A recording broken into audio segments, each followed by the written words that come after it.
Shiur 106. Ve'achelek hasheni. Et la deuxième partie. Chez la peolot, chez mutaro, lola adam, la sotam. Il y a encore une fois, on partage en deux.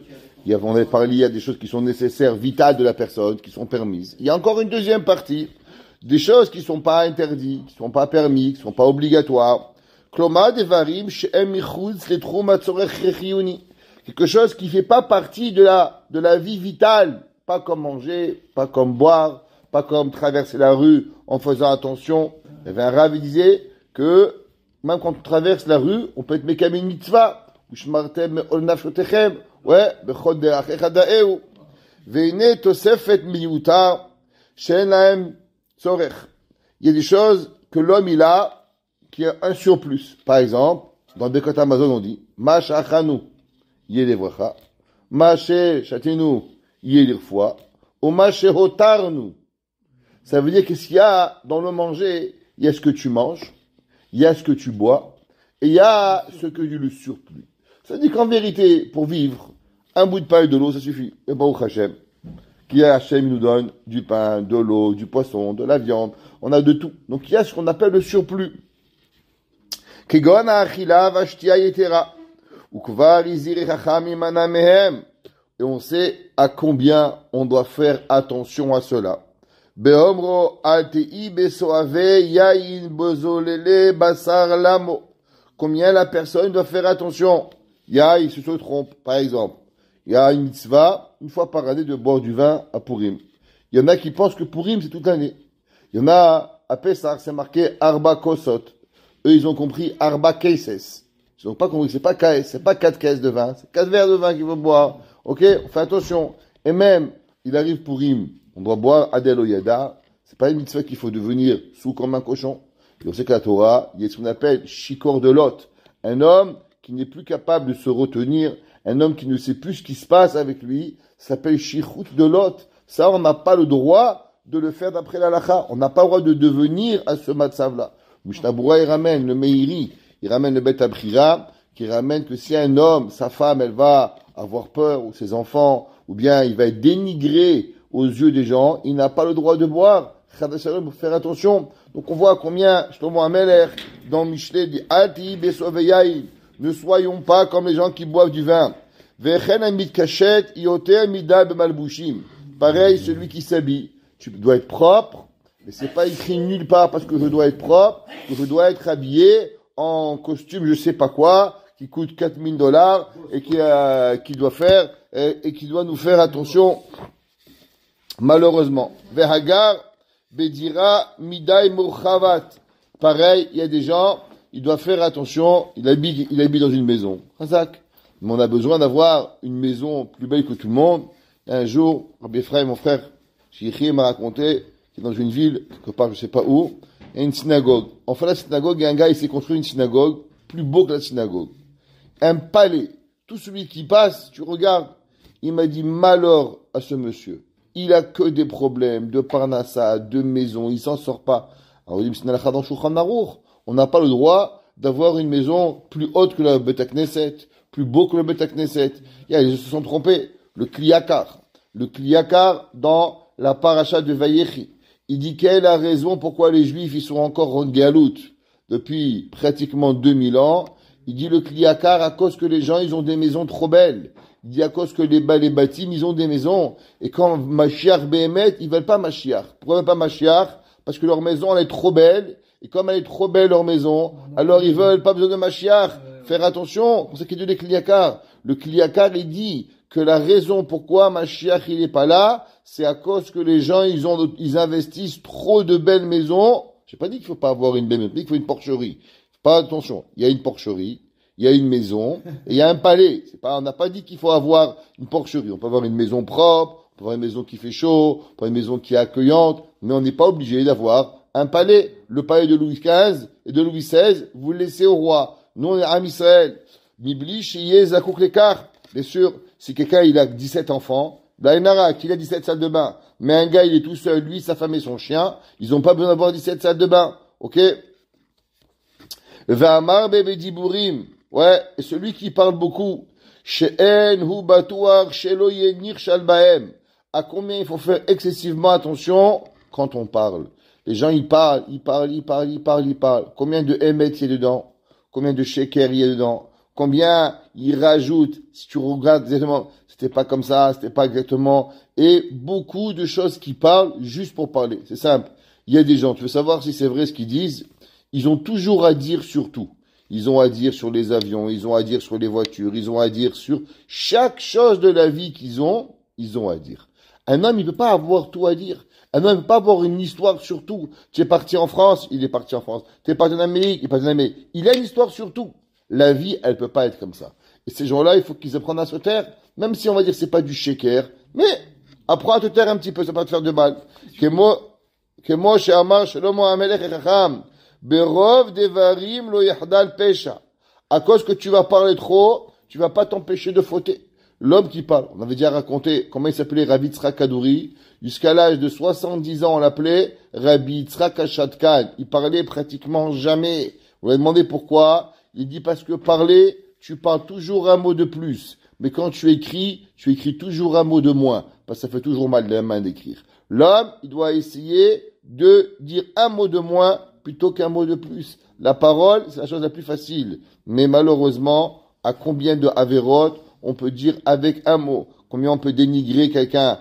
Juste un geste, des fois, même pas un mot, combien on peut faire de mal à quelqu'un? Ou bien des fois, on peut dire un mot, on peut détruire la vie de quelqu'un. Un petit mot. Imaginez-vous, quelqu'un, il vous demande sur un shidour. Il nous comment ça va? Ok.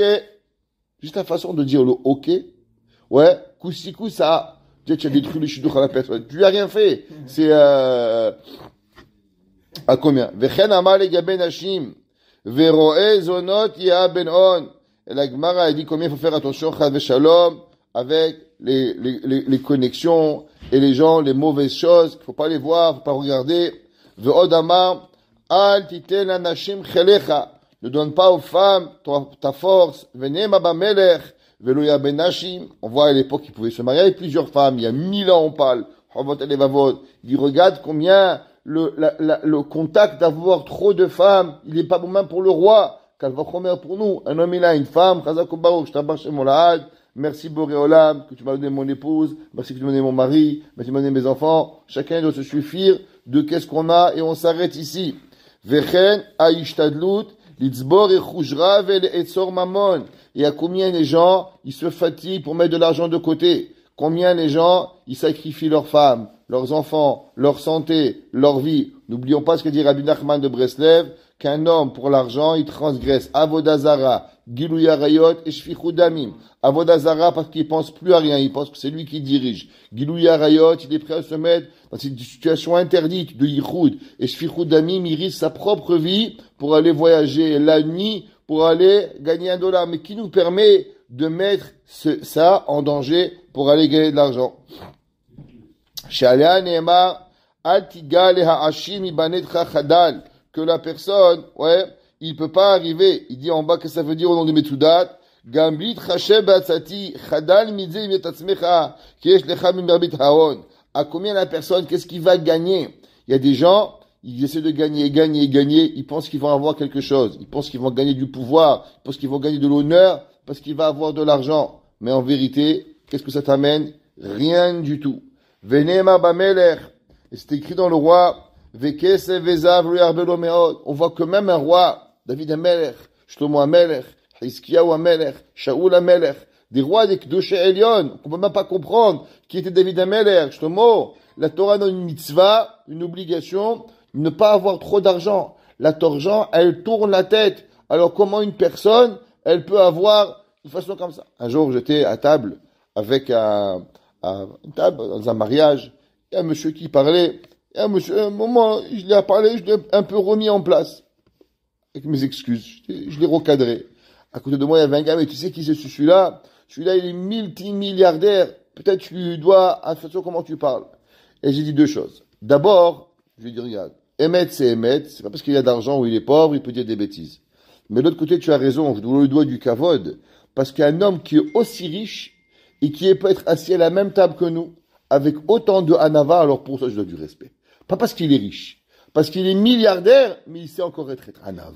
Il est capable d'être assis sur une table normale avec tout le monde pour voir. J'étais à Miami et là-bas j'ai rencontré un homme. Ils m'ont dit qu'il a la moitié de la Floride lui appartient. Milliardaire. Pas les gens disent milliardaire comme ça. Il m'a dit, Behemet, il vaut des milliards et des milliards de dollars. Il a le collège à Miami, 30 avrichim, c'est lui qui paye. L'école, mamash, milliardaire. Fallait voir la simplicité de ce monsieur. Avec combien de humilité ce monsieur est élevé. Je dis, je t'abarre chez mon lad. Il était ni assis ni devant, assis à l'arrière de la synagogue, avec tout le monde, avec sa femme, ses enfants. Ils sont venus au Sheva Brachot, ils nous ont prêté la maison, Bémet, on a dormi là-bas. Ils ont une maison d'invités. Une maison, ils ont construit une maison pour les invités qui viennent en ville et qui prêtent. Je t'abarre chez mon lad. Kadosh Baruch Hu, il sait à qui donner l'argent pour pouvoir aider le monde. Mais l'homme, il doit savoir, l'argent, ouais, elle peut tourner la tête aux gens.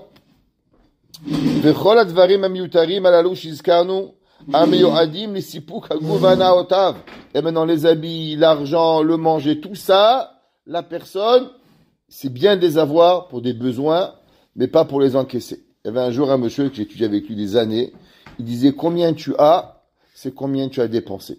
Ce que tu as à banque, c'est que tu as rien du tout. Parce qu'en vérité, il n'est pas à toi, il appartient à la banque. Combien tu es capable de dépenser pour toi, c'est combien tu vaux. Il disait toujours, il y a des gens, ils ont des millions, mais pourtant, ils sont pas capables de dépenser $10 pour aller acheter un pantalon pour eux, pour leurs enfants. Ils vont oublier le Shabbat d'acheter un bouquet de fleurs à sa femme. Vous vous rappelez, il est vécu, il était marié 60 ans, 65 ans. Chaque vendredi, il achetait un bouquet de fleurs à sa femme, comme un jeune homme, incroyable. Il disait, l'argent que tu as, c'est ce que tu es capable de dépenser pour tes enfants et pour toi-même. Ça, c'est l'argent que tu as. Ce que tu veux garder en banque, elle n'est pas à toi. Offrir les basof la ra'ata adam. Et beaucoup des fois, l'argent, qu'est-ce qu'elle fait? Elle amène la discorde. Combien lo alenu velo alechem? Il disait toujours le Rav Twerski. Il y a des gens, ils mettent leur vie à économiser de l'argent, soi-disant pour leurs enfants. Et ils voient pas leurs enfants grandir, ils voient pas leurs petits-enfants grandir, ils voient pas leurs femmes. Ils travaillent et ils encaissent, et ils accumulent des millions. Et après, ils vieillissent. Quand ils vieillissent, ils vont à l'hospice de vieux, parce que leurs enfants, personne veut d'eux, parce qu'ils se sont jamais occupés d'eux.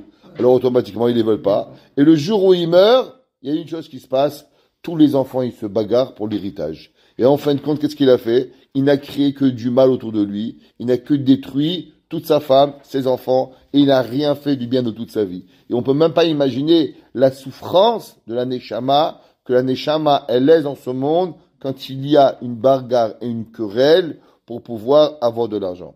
Il y avait un jour, il y a pas longtemps, j'ai lu une histoire, il y avait un din Torah, où il y avait un homme, il est niftar, il avait laissé des maisons, alors il avait un fils qui s'était occupé de lui, il avait une fille qui était mariée avec un Talmid Chacham, il avait un fils qui avait un peu d'argent, et ils sont tous déchirés pour l'argent. Le din Torah, il n'arrêtait pas, chacun il avait, c'était pour moi, et chacun il disait que c'était pour pouvoir honorer son père.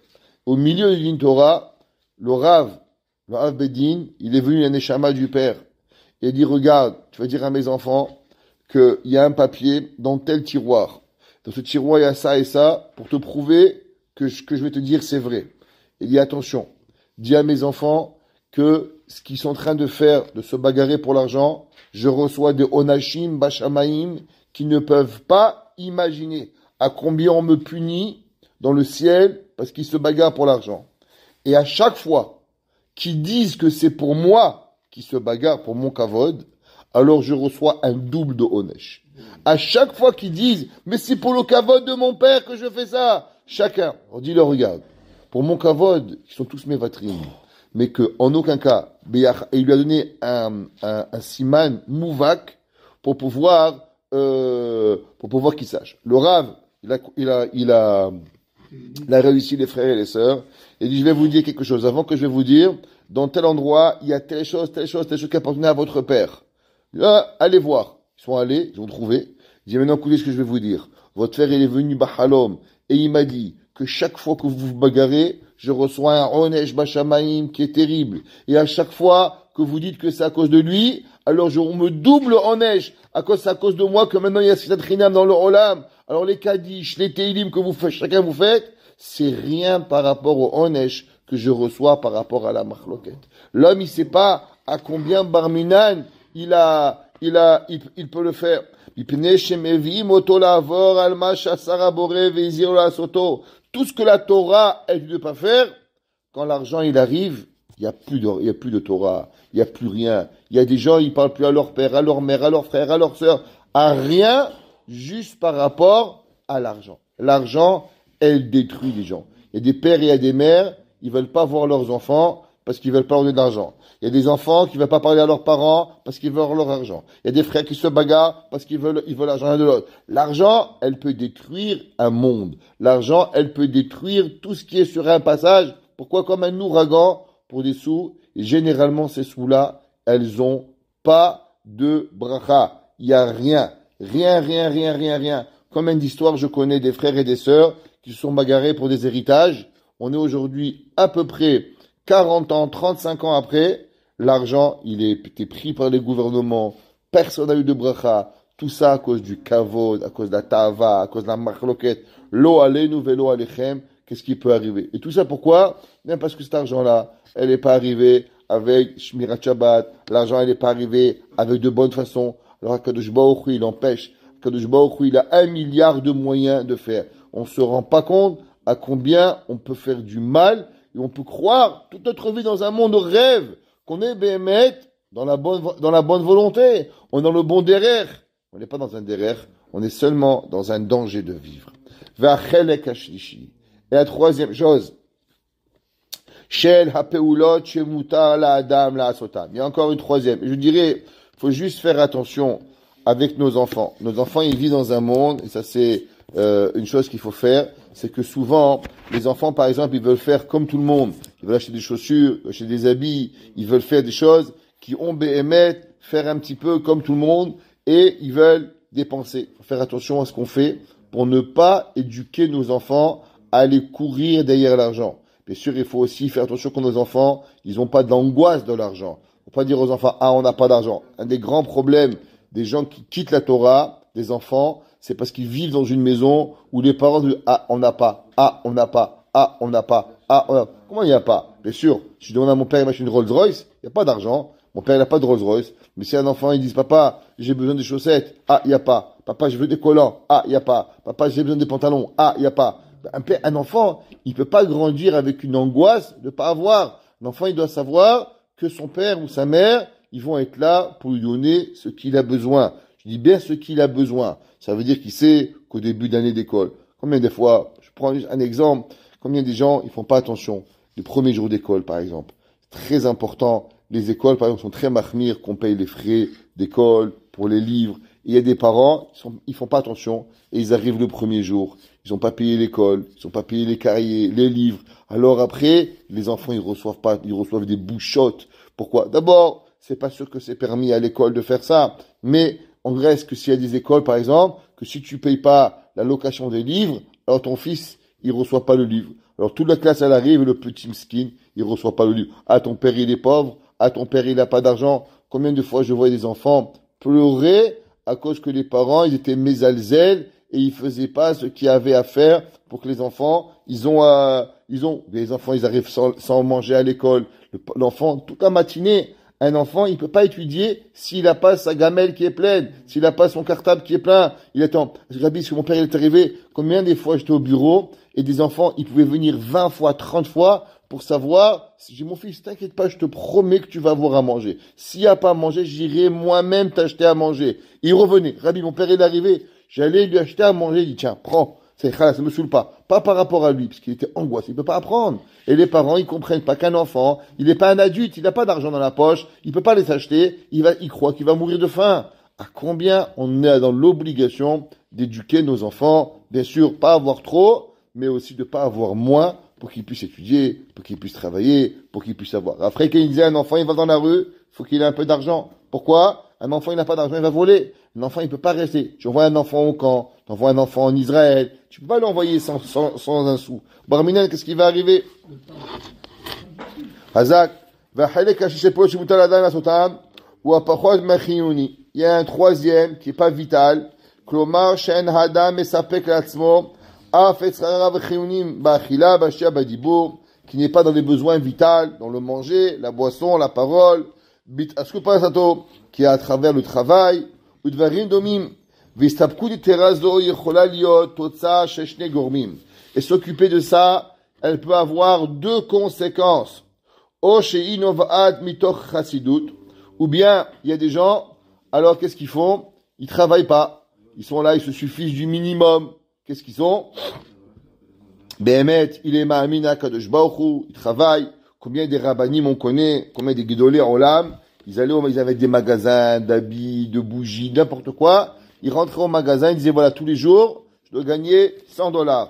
Dès qu'ils gagnaient les $100, ils fermaient les magasins, ils allaient au Beth Midrash. Il était là, on sait que s'il y a un rave, par exemple, qui a un magasin de bougies, un magasin de téléphone, de bouts de bois, on n'a pas le droit de vendre rien tant que le rave, il est encore ouvert. Pourquoi? Pour s'assurer que le rave, il est le premier à prendre à ça. Le Shulchan Aruch, il ramène, à l'époque, il y avait les marchés, et le rave, il vendait des tomates. Alors, tant que le rave, il avait des tomates, on pouvait pas vendre. Pour s'assurer que le rave, il a vite ses tomates, et hop, il les vend, et il va au Beth Midrash. Alors, ça c'est une des façons qu'il y a des gens qui vivent dans la, on va dire, ils vivent simplement, parce qu'ils sont hassides, ils sont bien.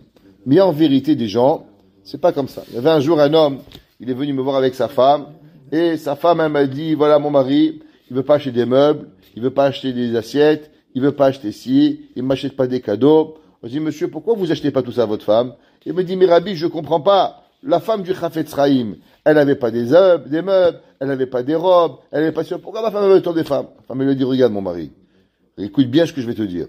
Si tu étais le Chafetz Chaim, alors je me serais suffi d'un vieux haillon et d'une vieille paire de chaussures. Mais tu dors jusqu'à 11 heures, tu étudies jamais, tu vas jamais à Tfila, tu connais pas ni le chasse, ni la moitié du chasse, ni tu sais tirer la chasse. Alors du fait que tu es pas la femme du Chafetz Chaim, alors pourquoi moi je dois vivre comme la femme du Chafetz Chaim? Ça veut dire qu'il faut savoir que Béhémet, une personne, elle peut pas demander à sa femme de vivre comme le Chafetz Chaim et que lui il veut pas. Pareil, une femme, si elle a Béhémet un avrer kolel, alors elle doit savoir, c'est quoi un mari? Un avrer kolel, c'est quelqu'un qui est Torah, on peut pas demander à son mari, va au kolel, et l'autre côté, achète-moi un 4 carats. Ça marche pas. Les 4 carats, c'est pour les riches, Baruch Hashem. Les maisons qui valent 200, 500 000 $, toi, tu as un vrai collègue, tu te suffit de ce que tu as. C'est un commun accord qu'on doit avoir. Je pas dit que les avrichim doivent être pauvres, mais j'ai dit que les femmes ou les hommes, ils doivent savoir vivre à leurs moyens. Maintenant, il y a une ta'ava. Il y a une ta'ava qui est des dradins. Il y a des gens que leur plaisir, c'est d'être pauvres. Leur plaisir, c'est de vivre dans la mendicité. Ils ont de la hainara, ils ont de l'argent. Il y a un jour, un gars, il est venu Erev Sukkot, 1 heure avant Sukkot. Et il m'a dit, Rabbi, vous avez pas un loulav? Je dis, 1 heure avant Sukkot, loulav? Qu'est-ce que tu veux que je trouve un loulav maintenant, 1 heure avant Sukkot? Ah, il me dit, ah oui, moi, vous savez, Rabbi, je me suis occupé d'abord de toutes choses. Qu'est-ce que je t'ai occupé? Je me suis occupé d'avoir de la viande, d'avoir du poisson, d'avoir du vin, d'avoir du whisky, d'avoir ci, d'avoir là. Bon, maintenant, tout est réglé. Je peux penser à la mitzvah de l'oulav. Je regarde, dans la vie, c'est pas comme ça. L'oulav, c'est avant. Ça veut dire qu'on peut pas prendre les résidus de l'argent, les centimes qui nous restent, pour acheter un oulav. L'oulav etrog, c'est la première chose qui arrive. Il arrive matzot. Dès qu'on entend le mot tout bishvat, la première chose qui nous a dit, oh, les matzot pour Pessah, il faut les commander. Ok? Pareil. La personne, elle doit savoir qu'il y a des gens qui adorent être radins. Ils adorent mettre sous le lit comme ça. Alors ils mangent pas parce que le plaisir d'avoir de l'argent, il est plus grand que le plaisir de manger. Le plaisir de avoir $100 dans la banque, il est plus beau pour eux que le plaisir d'avoir un beau costume, d'avoir un costume propre. C'est assourd. Kedela siyada mashu baolam hazeh ota istabku ditera anova bitoch chassidut. Maintenant bien sûr, il y a des gens qui vont pas. On raconte le Rav de Brisk, il disait que c'était leur chita, que eux, ils gardaient les habits jusqu'à qu'ils déchiraient. Tant que l'habit n'est pas déchiré, alors ils le gardent. C'est pas qu'on change de saison, on est là. Faisez attention, excessivement attention à leur argent. Pachim ketanim. La Gemara dit que Yaakov Avinu, il était très riche, mais pourtant il gaspillait rien. C'était pas parce que il était radin, c'est à cause qu'Yaakov Avinu, il comprenait que derrière chaque dollar, il y a un zrout que Kadosh Baruch Hu t'a donné, il y a quelque chose. Alors il faisait attention. Pareil, il y a des gens, ils mangent pas beaucoup, pas avoir beaucoup de ta'avod olam hazeh. Ils vont pas acheter une bouteille de vin à $500, c'est un gâchis. Une bouteille de vin, $20. Ouais, en Amérique, ça coûte cher. En France, ça coûte 3 euros la bouteille de vin. En tout cas, faire qui douche, être mechabet, pas de la piquette qui est horrible, pas d'avoir un Bordeaux, je sais pas, qui coûte un grand cru, un vin normal, faire la mitzvah correctement, qui est dit d'Hachem, aider shvirata avotav. Et qu'est-ce qu'il veut avec ça? Parce que il veut casser les envies. Parce que plus la personne, elle va avoir des bonnes envies, elle va avoir du vin, elle va avoir de la viande, et plus il va en vouloir. Plus il va en vouloir, moins il va étudier. Pour payer quoi? Pour payer le vin, pour payer la viande. Un gars, il mange toujours un steak. Faut le payer le steak, $50 le steak. Alors à la fin, ton budget manger, il va exploser. Ton budget vin, il va exploser. Et à la fin, même tu fais $10,000 par mois, ça va pas te suffire. Mais la personne qui va avoir des petits plaisirs, le moins possible. Alors, qu'est-ce qu'elle va dire, le plaisir? Le plaisir va être la Torah, le plaisir va être Avat Hashem, le plaisir va être Yirat Shamayim. Les plaisirs de la vie, ils vont être transformés à avoir davar haruchani et pas avoir des plaisirs hagashmi. Meshubachat ou bekabelim alehem sachar. À combien la personne, à Kadosh Baruch Hu, il louange une personne qui a cette façon. Kemoshe Amar Amelech, il a dit le roi Shlomo Amelech, Lev Chachamim Bevet Even. Il dit, elle est où le cœur des gens intelligents?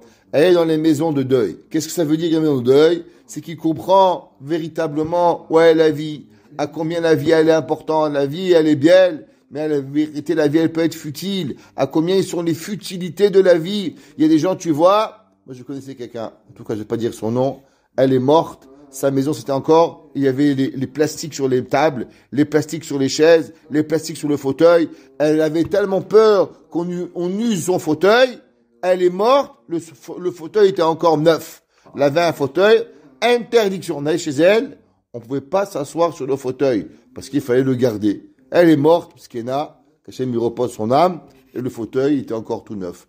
Parce que c'est une maladie, faut faire attention à ça. Il y a des gens, toute leur vie, qui sont comme ça. Ils ont des habits, ils les mettent pas. Pourquoi? Tu les caches. Ils ont une voiture, tu la touches pas. Ils ont un verre, tu le touches pas. Mais à quoi il sert le verre? C'est pas fait pour Pessah. À quoi sert la belle assiette? C'est pas pour être mechabet tes invités. À quoi sert ton argenterie? Si c'est pas pour faire un sioum. La semaine dernière, mon fils a fait un sioum. On a fait une seouda. Il m'a dit, ouais, tu as fait un sheva bochot. Je dis, mais à quoi ça sert avoir ce qu'on a, le peu qu'on a, si c'est pas pour être Mechamed à Torah, si c'est pas pour donner, Blainara, il y avait 21 des Chachamim qui sont venus, des Rabbanim, on était Mechabed Otam. Alors ça, c'est la Torah nous a donné, on a une bouteille de vin, la meilleure bouteille de vin qu'on avait, on a pour le Sioum. On avait la meilleure chose, ma femme, elle s'est fatiguée, elle a fait des chalotes. Pourquoi?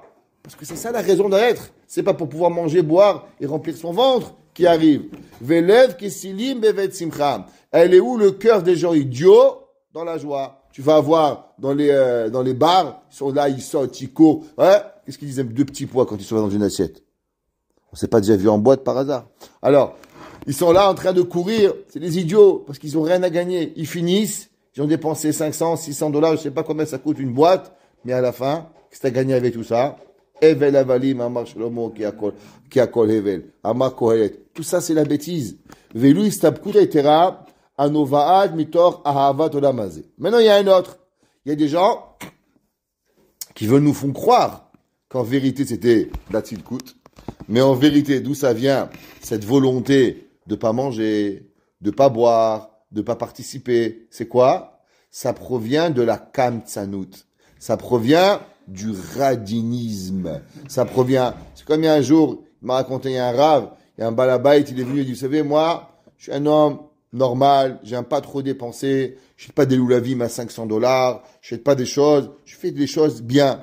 Et tu sais quoi, je t'aurais cru, si tu roulerais pas en Lexus, t'avais pas un costume fait par un tailleur, t'avais pas un chapeau qui coûte 500, t'avais pas des chaussures qui valent 3000, t'avais pas une maison qui coûte 4 millions, alors j'aurais accepté. Mais ce qui est important, c'est que à chaque fois que tu parles des mitzvot, c'est quelques mitzvot qui paye le prix. Pauvre loulav, pauvre etrog, pauvre talit, pauvre tefilin. Mais quand ça arrive à toi, 18 fois à Miami, des maisons incroyables, des voitures incroyables, des costumes incroyables. Faudrait nous raconter des histoires. Mais il y a des gens, même pour eux, ils mangent pas. Même pour eux, ils boivent pas. Ils ont les maisons pleines. Pourquoi? Parce que ils sont la kamtsanout, le radinisme. Je me rappelle, j'étais bachou à la yeshiva. Un jour, on était invité chez quelqu'un, pskin. Je savais qu'il avait d'argent.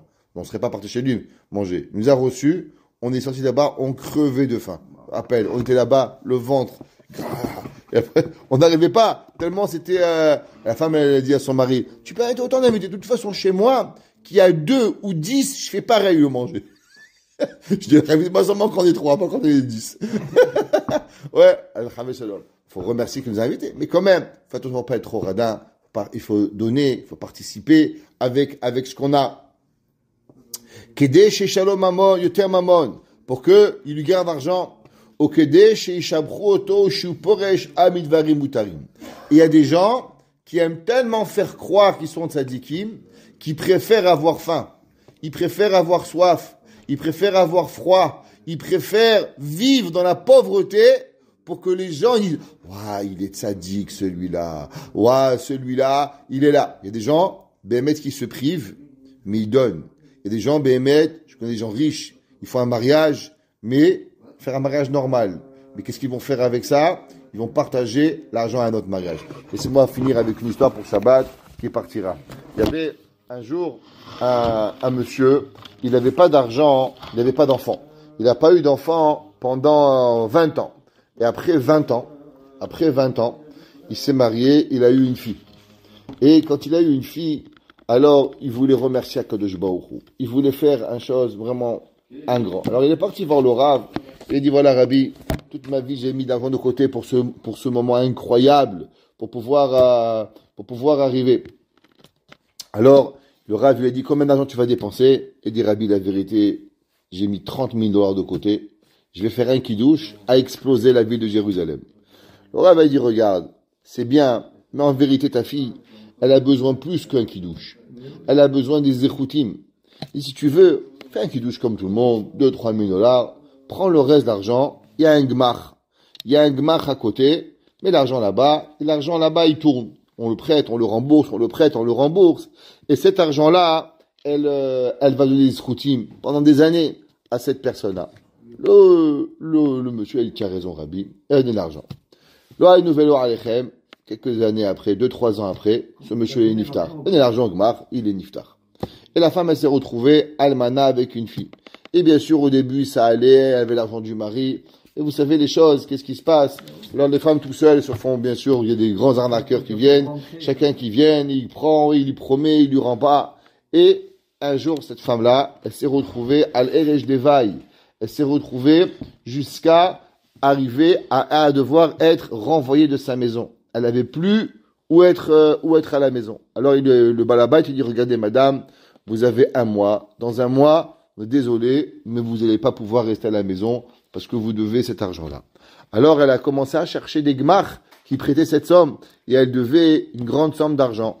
Alors, elle cherchait un gmach, ce gmach il prête 5 000, ce gmach il prête 10 000, ce gmach il prête tant, et elle cherche un gmach. Un jour, elle arrivait à un gmach, et elle dit, voilà, madame, monsieur, je cherche à recevoir cette somme d'argent.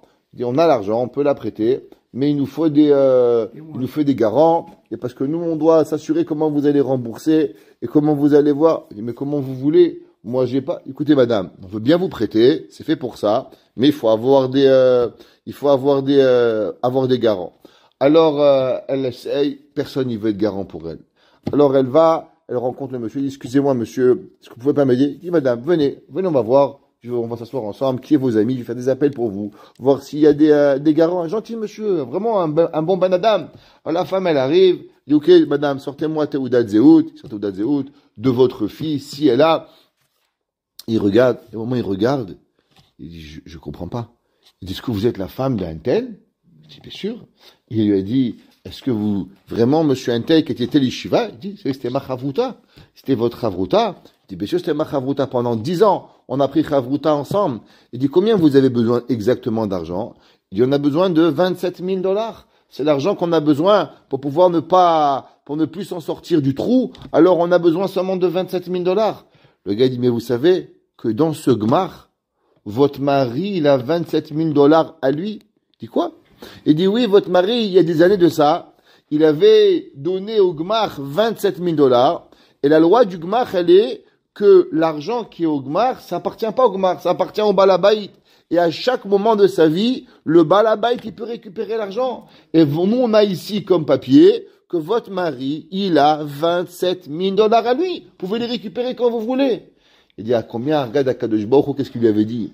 Le Rav, il lui a dit, dépose l'argent en Gmar. Tu sais pas le zéchout que ta fille, elle va avoir. Lui et la femme, le mari, croyait zéchout spirituel. Mais en vérité, c'est pas seulement un zéchout spirituel. Il y a un jour où sa fille avait besoin pour pouvoir être mis à la porte de la maison pour sa femme. Et à combien ils lui ont prêté l'argent. Et la madame, elle a remboursé l'argent. C'était son argent à elle, Béhémet. Regarde combien que de Baruch Hu il aimait sa mine. Des fois, nous, on pense qu'on rend service aux gens, qu'en vérité, c'est les gens qui nous rendent service pour pouvoir rêver. Toi, tu donnes $1 à l'autre. Tu crois que toi, tu lui as fait une tova. Mais en vérité, c'est lui qui t'a fait une tova. T'as sauvé la vie. Le Kliakar, il dit, pourquoi on n'a pas le droit de prendre l'intérêt? Il dit, parce que quand tu prêtes l'argent à quelqu'un, tu lui fais le plus grand chesed. Et c'est ce chesed qui te sauve la vie. Alors maintenant, tu lui as sauvé il t'a sauvé la vie. Et maintenant, tu veux encore $1 en plus pour pouvoir récupérer l'intérêt. À combien le péché, il est grave. La personne doit faire attention à combien des fois on doit vivre avec nos besoins.